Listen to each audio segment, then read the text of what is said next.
Olá, sejam bem-vindos a mais uma videoaula sobre Físico-Química 1. Nosso assunto de hoje é equações químicas e balanceamento de equações químicas. Os tópicos a serem abordados nesta aula serão classificação das reações químicas, viabilidade das reações químicas e oxirredução. Ao término desta aula, você deverá ser capaz de identificar o tipo de reação química conforme a quantidade de reagentes e produtos que aparecem na reação, avaliar a viabilidade de uma reação química e classificar os reagentes como oxidante ou redutor em reações de oxirredução. Bom, então vamos ver um pouquinho os tipos de reações químicas que podem acontecer. O primeiro tipo é chamado a reação de síntese ou de adição. Quando eu tenho dois ou mais componentes simples que se combinam para formar um único produto mais complexo, que vai ser um produto mais complexo do que os reagentes iniciais. Então, por exemplo, nós temos aqui o carbono que reage com oxigênio, com a molécula de oxigênio para formar dióxido de carbono, ou seja, pegamos dois elementos simples, o carbono e a molécula de oxigênio, um átomo de carbono e a molécula de oxigênio, para formar a molécula de dióxido de carbono. No segundo exemplo, temos o trióxido de enxofre, que reage com a molécula de água e forma a molécula de ácido sulfúrico, ou seja, uma molécula mais complexa do que as duas iniciais. E, finalmente, o terceiro exemplo, nós temos o gás hidrogênio reagindo com o gás cloro, H2 mais Cl2, forma o cloreto de hidrogênio. Formam-se duas moléculas do cloreto de hidrogênio. Que é até importante salientar, o cloreto de hidrogênio na fase gasosa, quando dissolvido em água, ele se torna o ácido clorídrico. Segundo tipo de reações são as reações de análise ou decomposição. É o inverso do primeiro modelo. Nesse caso, temos um único reagente, um reagente complexo, que vai se decompor em dois ou mais componentes mais simples do que era esse reagente. Então, aqui alguns exemplos. O óxido de mercúrio, quando sofre decomposição, ele se decompõe no mercúrio metálico e gás oxigênio. Clorato de potássio, quando se decompõe, ele forma o cloreto de potássio e 3 moléculas de oxigênio. E um exemplo que nós já vimos na aula passada, peróxido de hidrogênio, quando facilmente se decompõe, a água oxigenada ela é extremamente instável, então rapidamente se decompõe, formando uma molécula de água e liberando o oxigênio. Outros tipos de reação química que acontecem são as chamadas reações de deslocamento ou de substituição ou apenas reações de simples troca. Nesse caso, uma substância simples vai reagir com uma substância composta de tal maneira que essa substância simples vai deslocar um dos componentes da substância composta, sendo que no final, nos produtos, teremos uma nova substância composta e uma nova substância simples formada. Então temos no primeiro exemplo o átomo de cobre metálico, o Cu, reagindo com o nitrato de prata. E aí o que acontece? O cobre ele desloca a prata do nitrato de prata de tal maneira que nos produtos nós teremos o nitrato de cobre e a prata metálica formada. No segundo exemplo, temos o ferro no seu estado elementar, ferro metálico, reagindo com o sulfato de cobre. Nesse caso, o ferro vai deslocar o cobre do sulfato de cobre, então nos produtos a nova substância composta será o sulfato de ferro e a nova substância simples será o cobre metálico formado. Finalmente, no terceiro exemplo, nós temos zinco metálico reagindo com ácido clorídrico. De tal maneira que o zinco ele desloca o hidrogênio do ácido clorídrico e nos produtos nós teremos formados o cloreto de zinco e gás hidrogênio. Ou seja, nesse tipo de reação, o elemento simples dos reagentes ele tem que conseguir deslocar um dos componentes ele tem que ser mais reativo que um dos componentes da substância composta, ok? Outro exemplo de reações químicas são as chamadas reações de dupla troca. Nas reações de dupla troca ou de substituição, duas substâncias compostas reagem entre si de tal maneira que o cátion do primeiro composto vai se combinar com o ânion do segundo composto e o ânion do primeiro composto irá se combinar com o cátion do segundo composto, ou seja, haverá uma dupla troca de componentes. Aqui alguns exemplos. Temos, por exemplo, o cloreto de sódio reagindo com o nitrato de prata. No primeiro reagente, temos o cátion Na+, que irá se combinar com o ânion do segundo reagente, o nitrato. Então formamos o nitrato de prata. O ânion do primeiro reagente, o cloreto, combina-se com o cátion do segundo reagente, no caso a prata, forma o cloreto de prata. Então, nesse caso aí ocorre a reação de dupla troca. Segundo exemplo, temos sulfeto de ferro reagindo com ácido clorídrico. O ferro, que é o cátion do primeiro reagente, irá se associar com o cloreto, que é o ânion do segundo reagente, do ácido clorídrico. Por sua vez, os hidrogênios liberados pelo ácido clorídrico combinam-se com o ânion sulfeto do primeiro reagente. Forma-se o sulfeto de hidrogênio ou gás sulfídrico. Terceiro exemplo, ácido clorídrico combina-se com hidróxido de sódio. Então, a reação até mais elementar que nós utilizamos para ilustrar uma reação de neutralização. O ácido clorídrico reagindo com hidróxido de sódio, o cátion do ácido H+, combina-se com o ânion OH- da base, formando a molécula de água, e o cátion da base, o sódio Na+, combina-se com o cloreto Cl- do ácido, formando o cloreto de sódio. Outro tipo de reação são as reações com oxigênio, com gás oxigênio. Essas reações são chamadas reações de combustão, né, ou reações de queima, e podem originar vários tipos de óxidos. Quando a reação acontece com metais, na maior parte são metais, serão gerados óxidos básicos, e as reações com os ametais formam os óxidos ácidos. Então, como exemplo, um óxido básico formado, quando o cobre, um elemento metálico, reage com oxigênio, forma o óxido de cobre, um óxido básico, e o segundo caso, o enxofre, quando combinado com oxigênio, forma o dióxido de enxofre, que vai ser um óxido ácido. Falar um pouquinho agora das reações com hidrogênio. Os ametais reagem com hidrogênio formando compostos gasosos, moleculares e estáveis, e de caráter ácido. Lembrando aí HCl, HBr, ácido clorídrico, ácido bromídrico, se encaixam aí nesses exemplos. Os metais reagem com hidrogênio formando sólidos cristalinos iônicos, muito reativos e de caráter básico. Então aqui tomando como exemplo a reação com o ametal, o hidrogênio reagindo com o ametal com o cloro forma o ácido clorídrico. Agora uma reação com o metal, o hidrogênio reage com o sódio para formar o chamado hidreto de sódio, que é um componente extremamente reativo. Outras reações típicas aí que vale a pena a gente salientar são as reações que acontecem com a água. Metais alcalinos e metais alcalinos terrosos reagem com a água para formar hidróxidos, ou as bases, na temperatura ambiente. Os outros metais reagem com água somente se houver aquecimento, com elevação na temperatura. Também irão formar óxidos, e os metais nobres não reagem com a água. Então aqui alguns exemplos.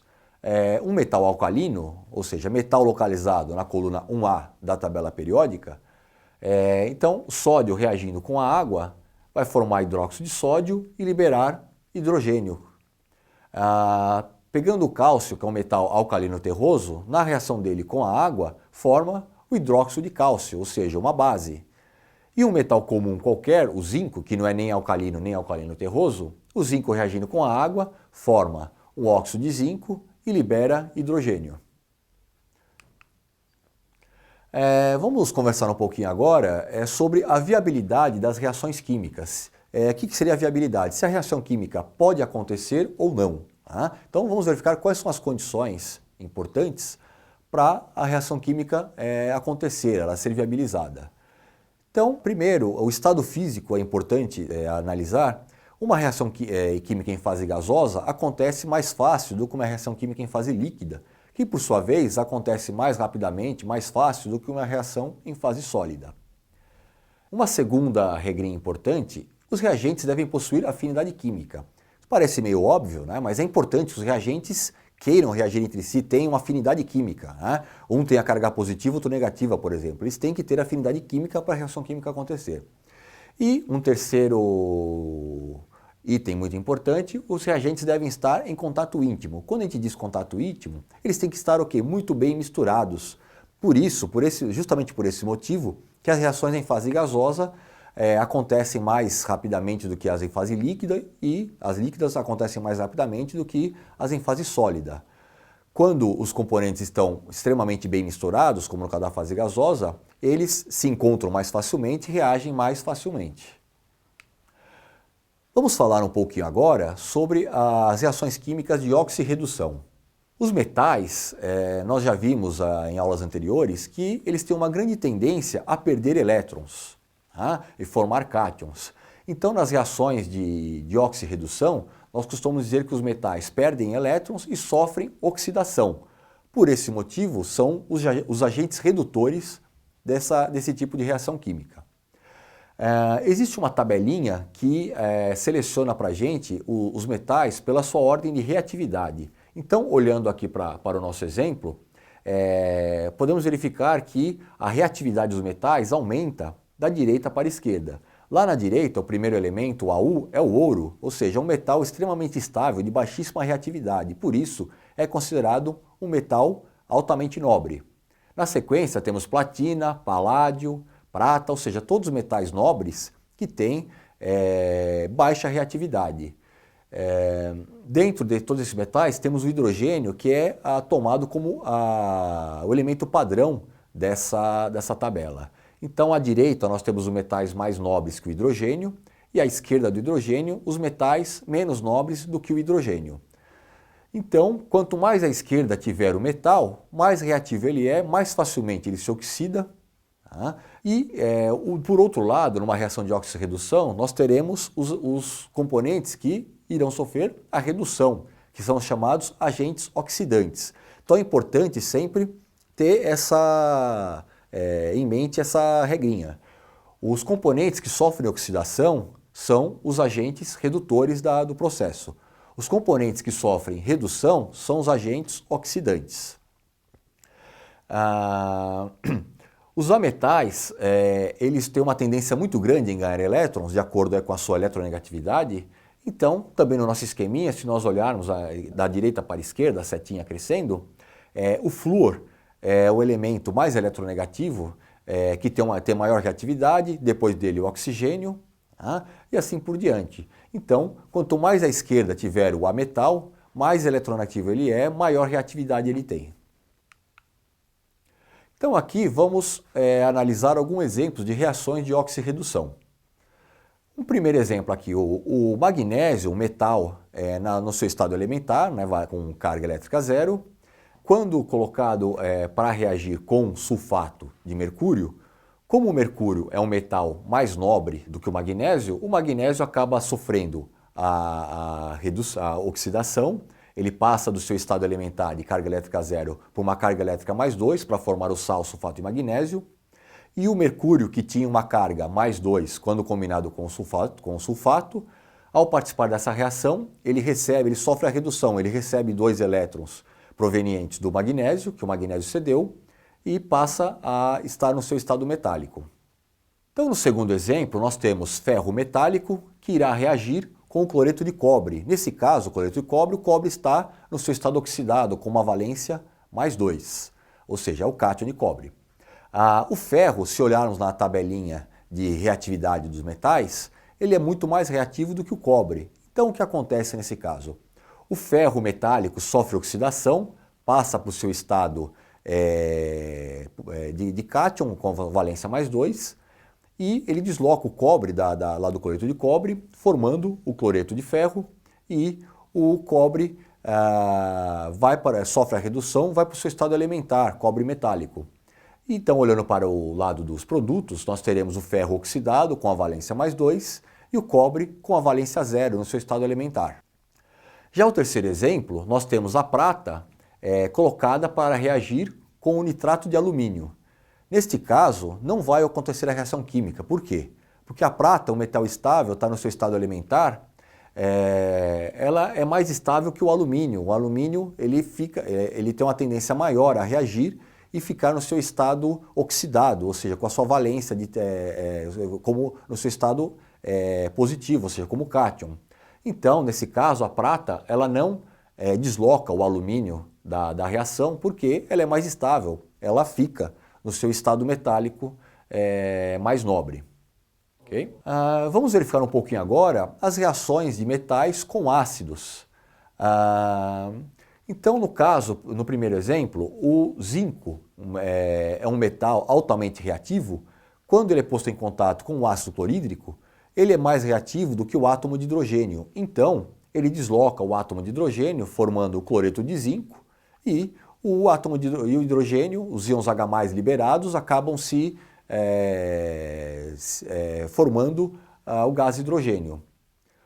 Segundo exemplo, o ferro reagindo com ácido sulfúrico, novamente o ferro é um metal muito mais reativo do que o hidrogênio.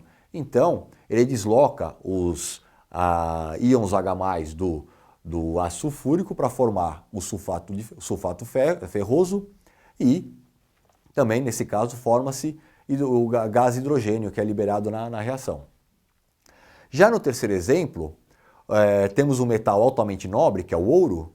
Quando colocado em contato com ácido clorídrico, ele não vai reagir. Por quê? Porque ele é mais nobre do que o hidrogênio. Olhando lá na tabelinha de reatividade dos metais, ele está à direita do hidrogênio, ou seja, ele é menos reativo que o hidrogênio. Então, quando é colocado o ouro para deslocar o hidrogênio do ácido clorídrico, isso não vai acontecer, porque o ouro ele fica no seu estado mais elementar, mais estável, que é no seu estado metálico, com valência zero.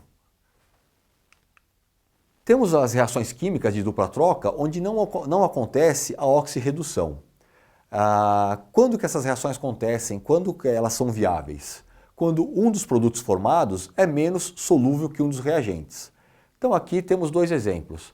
Quando reagimos cloreto de sódio com nitrato de prata, formam-se nitrato de sódio e o cloreto de prata. Cloreto de prata ele é um componente altamente insolúvel, então ele se precipita. No caso, na reação, essa setinha com o sentido para baixo indica que o reagente precipitou. Segundo exemplo, o sulfato férrico, reagindo com hidróxido de sódio, ele vai formar o sulfato de sódio e forma-se também o hidróxido de ferro 3, ou hidróxido férrico, que também é uma base altamente insolúvel, por isso ocorre a sua precipitação. Então, nas reações de dupla troca, sempre é importante observar se nos produtos formados existe pelo menos um deles que é mais insolúvel do que os reagentes. Outro exemplo, a reação de dupla troca ela é viável, ela acontece quando um dos produtos é mais volátil do que os reagentes. Então, no caso aqui da reação do sulfeto de ferro com ácido clorídrico, forma-se o cloreto ferroso e o hidrogênio, ou seja, o hidrogênio volátil, né? No caso a setinha sentido para cima, indica para a gente que formou-se um gás, né? Foi liberado o gás nessa reação. No segundo exemplo, cloreto de sódio reage com ácido sulfúrico de tal maneira que forma-se o sulfato de sódio e o cloreto de hidrogênio. No caso aqui o ácido clorídrico, ele é mais volátil do que o ácido sulfúrico. Tá? Então a reação ela é viável. E no terceiro exemplo, nitrato de sódio vai reagir com o ácido sulfúrico para formar o sulfato de sódio e como elemento mais volátil forma-se o ácido nítrico, que é mais volátil do que o ácido sulfúrico. E um outro exemplo de viabilidade, a reação química ela será viável quando um dos produtos formados é menos ionizado do que os reagentes. Então, se pegarmos a reação entre ácido clorídrico e hidróxido de sódio, o ácido clorídrico nós vimos na aula sobre ácidos que ele é um ácido forte, altamente ionizável. O hidróxido de sódio, nessa mesma aula, nós vimos que é uma base forte, que tem 100% de dissociação. E os produtos formados, temos o cloreto de sódio, que também tem alto grau de dissociação, porém temos a água, que tem um baixo grau de dissociação. Então, nesse caso, a reação ela é viável porque pelo menos um dos produtos formados, no caso a água, é menos ionizado do que os reagentes. Chegamos ao final de mais uma videoaula sobre equações químicas e balanceamento de equações químicas. Espero que tenham gostado. Visite nossas redes sociais e até a próxima.